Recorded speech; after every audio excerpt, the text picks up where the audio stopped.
Hello everyone, welcome to rhythm sir's classes. आज का topic है एवरेज।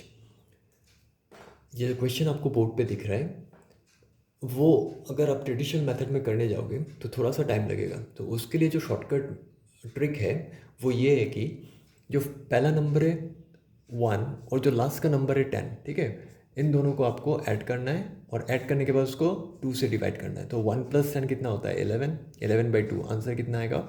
5.5, जो कि है option number B. So option B is the correct answer, ठीक है।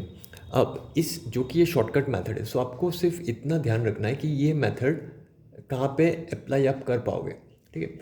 उस नंबर में या फिर उस सीरीज़ में अप्लाई होगा जहाँ पे उसका common difference through out same है। जैसे 1 और 2 के बीच में अगर आप डिफरेंस देखो तो वो 1 है, 2 - 1 होता है 1। 2 और 3 के बीच में अगर आप डिफरेंस देखो तो 3 - 2 कितना होता है? 1 होता है। 3 और 4 के बीच में अगर आप डिफरेंस देखो तो वो भी 1 है। ऐसे करके आप 9 और 10 के बीच में भी अगर डिफरेंस देखो तो वो कितना होगा?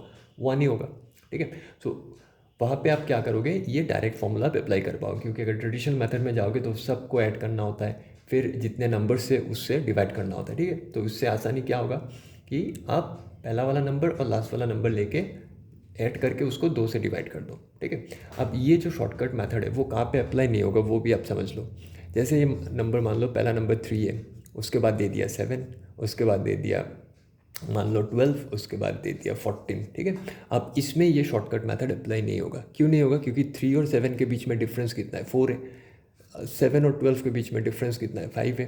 12 और 14 के बीच में डिफरेंस कितना है? 2 है। तो अब देखो यहाँ पे कॉमन डिफरेंस जो है यहाँ पे सेम नहीं है। तो अगर कॉमन डिफरेंस सेम नहीं है तो आप ये मेथड अप्लाई नहीं कर पाओगे, ठीक है। अगर आपको ये शॉर्टकट ट्रिक समझ में आ गया तो आप हमें इसका आंसर कमेंट करके ज़रूर बताएं।